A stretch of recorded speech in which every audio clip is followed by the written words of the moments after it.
എല്ലാവർക്കും എൻ്റെ പുതിയ വീഡിയോയിലേക്ക് സ്വാഗതം. ഇന്ന് ഞാൻ ഇവിടെ തയ്യാറാക്കാൻ പോകുന്നത് മുട്ടക്കറിയാണ്. ഈ മുട്ടക്കറി എന്ന് പറഞ്ഞാൽ നമ്മൾ കുക്കറിലാണ് തയ്യാറാക്കിയെടുക്കുന്നത്. അതുകൊണ്ട് തന്നെ വളരെ എളുപ്പത്തിൽ നമുക്കിത് ഉണ്ടാക്കിയെടുക്കാനും പറ്റും.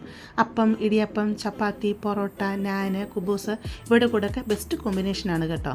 വളരെ എളുപ്പത്തിൽ ഉണ്ടാക്കിയെടുക്കാവുന്ന ഈ മുട്ടക്കറി എങ്ങനെ ഉണ്ടാക്കുന്നത് നമുക്ക് നോക്കിയിട്ട് വന്നാലോ.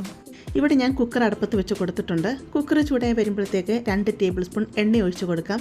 നിങ്ങൾക്ക് വെളിച്ചെണ്ണയിൽ വേണം ഇത് ഉണ്ടാക്കിയെടുക്കാം കേട്ടോ. എണ്ണ ചൂടായി വരുമ്പോഴത്തേക്ക് 1/2 ടീസ്പൂൺ കടുകിട്ട് കൊടുക്കാം. ഇവിടെ ഞാൻ 2 വലിയ സവാള അതുപോലെ അരിഞ്ഞെടുത്തിട്ടുണ്ട്. മീഡിയം സവാളയാണ്, 3 സവാള എടുക്കുക. 3 പച്ചമുളക് എടുത്തിട്ടുണ്ട്. എരിവിനനുസരിച്ച് പച്ചമുളക് എടുക്കുക കേട്ടോ. അതുപോലെ ചെറിയൊരു കഷ്ണം ഇഞ്ചിയും 6 അല്ലി വെളുത്തുള്ളിയും ഇതുപോലെ അരിഞ്ഞെടുത്തിട്ടുണ്ട്. കടുക് ഇവിടെ പൊട്ടി വന്നിട്ടുണ്ട്. ഇതിലോട്ട് നമുക്ക് സവാള, ഇഞ്ചി, വെളുത്തുള്ളി, പച്ചമുളക് അതങ്ങ് ഇട്ട് കൊടുക്കാം. ഇട്ട് കൊടുത്തിട്ട് ഇതിനെ പകുതി വരെ നമുക്കിതിനെ ഒന്ന് വഴറ്റിയെടുക്കാം. സവാള ഇവിടെ പകുതി വരെ വഴണ്ട് വന്നിട്ടുണ്ട്. ഈ ഒരു പരുവം ആയി വന്നാൽ മതി. ഇതിലേക്ക് ഞാൻ 2 വലിയ ഉരുളക്കിഴങ്ങും 1 വലിയ ക്യാരറ്റും ഈ രീതിയിൽ അരിഞ്ഞെടുത്തിട്ടുണ്ട്.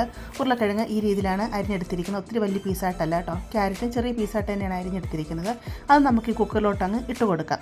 കുക്കറിലോട്ട് ഇട്ട് കൊടുത്തിട്ട് ഉരുളക്കിഴങ്ങിനെയൊക്കെ ഒരു പകുതി വരെ ഒന്ന് വഴറ്റിയെടുക്കാം. ഒത്തിരി സമയം ഇട്ട് വഴറ്റേണ്ട ആവശ്യമില്ല. 1 മിനിറ്റ് ജസ്റ്റ് ഒന്ന് ഇളക്കിയെടുത്താൽ മാത്രം മതി. ഇതിലേക്ക് 2 തണ്ട് കറിവേപ്പിലയോട് നമുക്ക് ഇട്ട് കൊടുക്കാം. കറിവേപ്പിലയോട് ഇട്ട് കൊടുത്ത് നല്ലതായിട്ടൊന്ന് ഇളക്കിയെടുക്കാം. ഇനി നമുക്ക് ഇതിലേക്ക് വേണ്ട മസാലകൾ എന്തൊക്കെയാണെന്ന് നോക്കാം. ഇവിടെ ഞാനൊരു പാത്രത്തിലോട്ട് 3 ടീസ്പൂൺ മല്ലിപ്പൊടി എടുത്തിട്ടുണ്ട്.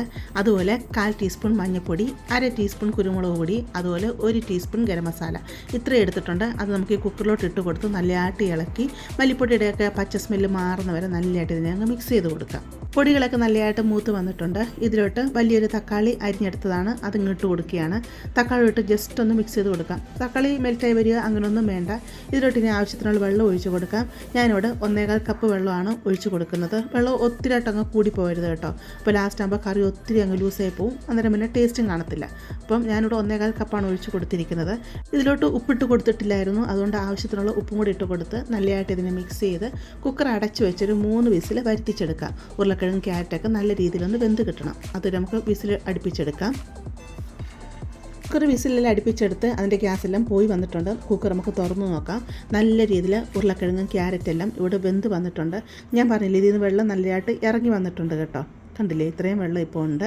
ഇനി നമുക്ക് ഇതിൻ്റെ ഉരുളക്കിഴങ്ങ് കുറച്ചങ്ങ് പൊടിച്ചിട്ട് കൊടുക്കണം. ഇതുപോലെ ഒരു തടിത്തവി എടുക്കുക. എന്നിട്ട് കുക്കറിൻ്റെ സൈഡിലോട്ട് വെച്ച് ഇങ്ങനെ അങ്ങ് പൊടിച്ചിട്ട് കൊടുത്താൽ മതി. പകുതി മുക്കാൽ ഉരുളക്കിഴങ്ങ് ഞാൻ പൊടിച്ചിട്ട് കൊടുക്കുന്നുണ്ട്. ഇവിടെ ഉരുളക്കിഴങ്ങ് കിടന്നു കഴിഞ്ഞാൽ കുഞ്ഞുങ്ങളതെടുത്ത് വേസ്റ്റ് കളയും. അങ്ങനെ പൊടിച്ചിട്ട് കൊടുത്തു കഴിഞ്ഞാൽ പിന്നെ അതെടുത്ത് കളയാൻ പറ്റത്തില്ലല്ലോ. അതുകൊണ്ട് ഞാൻ മിക്കതങ്ങ് പൊടിച്ചിട്ട് കൊടുക്കുന്നുണ്ട്. പൊടിച്ചിട്ട് കൊടുക്കുമ്പോൾ കറിക്ക് നല്ല കൊഴുപ്പും കിട്ടും. അതുപോലെ നല്ലൊരു ടേസ്റ്റും ആയിരിക്കും. കറി നല്ലതായിട്ടൊന്ന് തിളച്ച് വരണം. തിളച്ച് വന്നു കഴിയുമ്പോഴത്തേക്ക് ഞാൻ ഇവിടെ മുട്ട ഇട്ട് കൊടുക്കുകയാണ്. ഞാൻ 5 മുട്ടയാണ് ഇട്ട് കൊടുക്കുന്നത് കേട്ടോ. ഒന്ന് വരിഞ്ഞിട്ട് ഇട്ട് കൊടുക്കുക. ടൊമാറ്റോടെ ഇട്ട് കൊടുത്ത് നല്ലതായിട്ടൊന്ന് ഇളക്കിയെടുക്കുക. എന്നിട്ട് നമുക്ക് തീ അങ്ങ് ഫുള്ള് കുറച്ച് വെക്കണം. ഇനി നമ്മൾ ഇതിലേക്ക് ചേർക്കുന്നതെന്ന് പറഞ്ഞാൽ ഞാൻ തേങ്ങാപ്പാലല്ല ചേർക്കുന്നത്, ഞാൻ പാൽപ്പൊടിയാണ് ചേർക്കുന്നത്. അതിനുവേണ്ടി 1/2 ഗ്ലാസ് വെള്ളത്തിലോട്ട് 3 ടേബിൾ സ്പൂൺ പാൽപ്പൊടി നല്ലതായിട്ട് കലക്കി എടുത്തതാണ്. അത് ഇതിലോട്ട് അങ്ങ് ഒഴിച്ചു കൊടുക്കുകയാണ്. തീ ഫുൾ കുറച്ച് വെച്ചിരിക്കുക കേട്ടോ. പാലൊഴിച്ച് കൊടുത്താൽ കറി പിന്നെ തിളയ്ക്കാൻ പാടില്ല. നിങ്ങൾ തേങ്ങാപ്പാല ഒഴിച്ച് കൊടുക്കുന്നതെന്നുണ്ടെങ്കിൽ തേങ്ങാപ്പാലിൻ്റെ 1/4 പാല് 1/2 ഗ്ലാസ് ഈ സമയത്ത് ഒഴിച്ച് കൊടുക്കുക.